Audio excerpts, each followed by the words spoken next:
आज मैं देश के प्रधानमंत्री नरेंद्र मोदी से सवाल करना चाहता हूं। प्रधानमंत्री, कल क्रिसमस था। कल पूरी देश की जनता के सामने आपने बयान दिया कि आज के दिन जीसस क्राइस्ट की शिक्षा को हमें याद रखना चाहिए।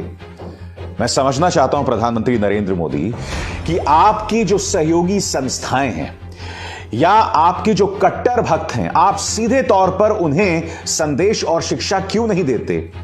क्योंकि क्रिसमस के दिन कई जगहों से जो तस्वीरें सामने उभर कर आई हैं वो शर्मनाक हैं, शर्मनाक हैं दोस्तों। प्रधानमंत्री नरेंद्र मोदी ने क्या कहा, मैं चाहूंगा उनके वो अंधभक्त और बीजेपी की जो सहयोगी संस्थाएं हैं जिन्होंने ईसाइयों पर कल अत्याचार किए, वो भी पढ़ें प्रधानमंत्री ने क्या कहा है। मगर सबसे पहले ये तस्वीर देखिए, आप देख सकते हैं यहां पर पूरे स्क्रीन पर देखिए, यहां पर एक आदमी जो है वो बच्चों के सामने खड़े होकर माइक पर कुछ कह रहा है। यहां पर ये बच्चे जो हैं क्रिसमस के एक समारोह में आए हुए हैं और ये एक भीड़ के साथ वहां पहुंच जाता है और वहां पर जय श्री राम के नारे लगाना शुरू करता है। और आप जानते हैं इसके बाद जो संस्था वहां पहुंची थी, उनका एक प्रवक्ता कहता है कि यहां पर बच्चों का धर्मांतरण हो रहा था, हिंदुओं का धर्म परिवर्तन किया जा रहा था। सरासर झूठ, क्योंकि पुलिस ने ऐसा कोई बयान नहीं दिया है, नंबर एक। नंबर दो, आप जानते हैं ऐसा करना नामुमकिन है, खासकर उस राज्य में जहां पर बीजेपी की सरकार है।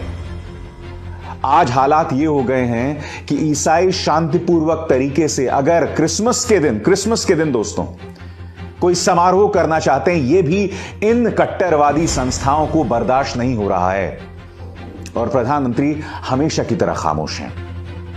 प्रधानमंत्री ने क्या संदेश दिया, पहले मैं चाहूंगा आप वो देखें और मैं चाहूंगा ये कट्टरवादी संस्थाएं भी वो पढ़ें। प्रधानमंत्री ने क्या कहा आपके स्क्रीन पर।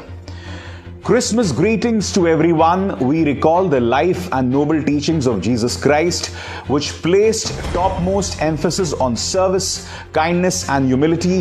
May everyone be healthy and prosperous. May there be harmony all around. प्रधानमंत्री यहां दो बातें कह रहे हैं। पहली बात वो कह रहे हैं कि हमें इस मौके पर जीसस क्राइस्ट की शिक्षा को नहीं भूलना चाहिए कि उन्होंने समाज में किस तरह से शांति और भाईचारे का संदेश जो है वो पहुंचाया।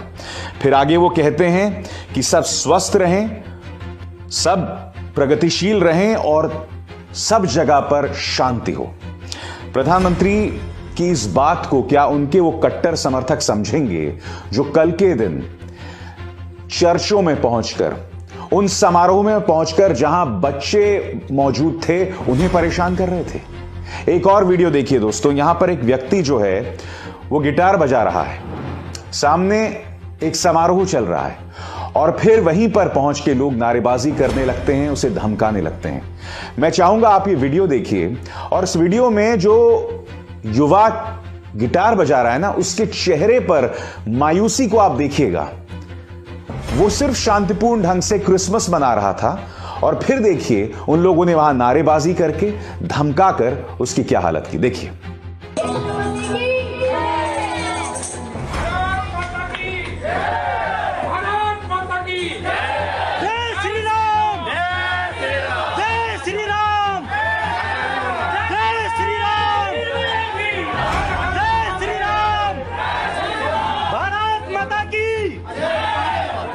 और आगरा की ये तस्वीर देखिए साहब, सांता क्लॉज के पुतले को जलाया जा रहा है।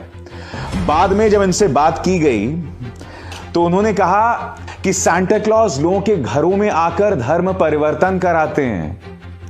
भैया ये जो कहानी है ना, ये छोटे छोटे बच्चों को बताई जाती है कि आप एक पन्ने पर लिखिए कि आपको क्या चाहिए और रात को सांता क्लॉज आते हैं, वो एक पुरस्कार देते हैं, गिफ्ट देते हैं। ये तमाम चीजें जो हैं वो कल्पना हैं, ये हकीकत में नहीं होता है। और अगर आपके घरों में सांता क्लॉज आते भी हैं तो सांता क्लॉज का जो वेशभूषा है वो कई हिंदू लड़के भी पहनते हैं अपनी रोजी रोटी के लिए। मगर ये लोग इस कदर ब्रेन वॉश हो गए हैं कि एक कल्पना को इन्होंने अपने प्रचार का हिस्सा बना दिया है। या तो खुद ये ना समझे दोस्तों, या इन्हें लगता है कि इनके समर्थक इतने फूहड़, इतने मूर्ख हैं कि इनको कुछ भी पट्टी पढ़ा दी जाए, ये लोग उसका अनुसरण करेंगे। मैं फिर सवाल पूछना चाहता हूं इन प्रदर्शनकारियों से, आपने गौर किया खुद प्रधानमंत्री नरेंद्र मोदी ने क्या कहा? प्रधानमंत्री ने साफ तौर पर कहा कि आज के दिन हम जीसस क्राइस्ट की शिक्षा को ना भूलें। प्रधानमंत्री ने कहा कि समाज के अंदर शांति और भाईचारा फैलाएं। क्या आप प्रधानमंत्री नरेंद्र मोदी की भी नहीं सुनेंगे?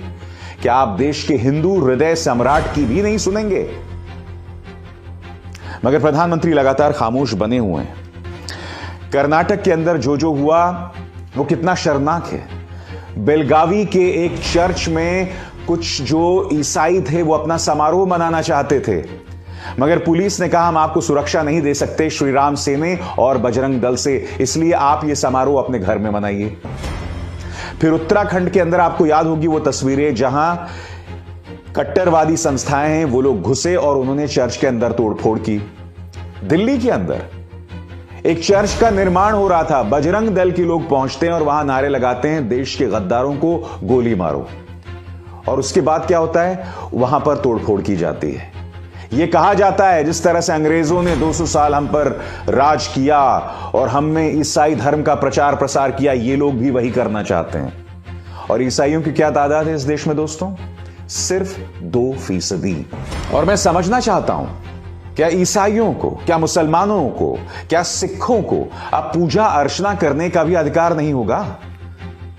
प्रधानमंत्री ये दोहरे मापदंड क्यों? एक तरफ आप जीसस क्राइस्ट की शिक्षा की बात करते हैं और दूसरी तरफ आप ये सब होने दे रहे हैं, क्यों? मैं समझना चाहता हूं क्यों। आप इटली गए थे, वहां आप ईसाइयों के सबसे बड़े धर्मगुरु पोप से मिले थे और पोप को आपने भारत में आने का निमंत्रण दिया, सिर्फ इसलिए क्योंकि गोवा में आपको चुनाव जीतना है या मणिपुर में आपको चुनाव जीतना है जहां पर ईसाइयों की एक बहुत बड़ी आबादी है। मगर मैं ये समझना चाहता हूं, ये जो दोहरे मापदंड हैं, यानी कि भक्तों को कुछ और कहना और वोट्स के लिए कुछ और करना, फिर दूसरी तरफ अंतर्राष्ट्रीय समुदाय को कोई और संदेश देना। अंतर्राष्ट्रीय समुदाय को मैं ये संदेश दे रहा हूं कि साहब देखिए यसु की शिक्षा जो है या जीसस क्राइस्ट की शिक्षा जो है वो कितनी महान है, कितनी खूबसूरत है। मगर फिर जमीन पर आपके सोच से जुड़े कार्यकर्ता हैं, वो लोग लोगों पर अत्याचार कर रहे हैं, क्यों? कल क्रिसमस के दिन जो हुआ दोस्तों, वो हर भारतीय के लिए शर्मनाक है। जो लगातार पिछले 2 महीनों से हो रहा है कि ईसाइयों के धार्मिक स्थलों पर निशाना बनाया जा रहा है, और सबसे दुख की बात यह है माइनॉरिटीज को टारगेट करने के लिए हमारी धार्मिक नगरियों का सहारा लिया जा रहा है। हरिद्वार में क्या हुआ याद है ना आपको? धर्म संसद के नाम पर मुसलमानों को मारने की बात की गई। यह कहा गया कि तलवार नहीं, अब आप AK-47 या बड़े बड़े हथियार रखें। यह भी कहा कि हम हिंदू राष्ट्र के लिए एक बहुत बड़ा आंदोलन शुरू करेंगे जो 1857 की गदर क्रांति, हिंसक क्रांति से भी बड़ी होगी। खुलेआम इस तरह की धमकियां दी जा रही थी। और पुलिस ने किस पर FIR दर्ज किया? उस मुसलमान पर जो हाल ही में हिंदू बना था। वो कौन है? रिजवी, जो त्यागी बन गया था। इससे शिक्षा उन मुसलमान पत्रकारों के लिए भी है या उन मुसलमानों के लिए भी है जो अपने भ्रष्टाचार के केसेस को बचाने के लिए बीजेपी की सेवा कर रहे हैं। संघ की सोच में मुसलमान जो है वो एक दोयम दर्जे का नागरिक है। आपकी इज्जत तभी होगी जब आप सच के साथ खड़े हैं। चाटुकारिता करने वालों की कोई इज्जत नहीं होती है। आपको क्या लगता है,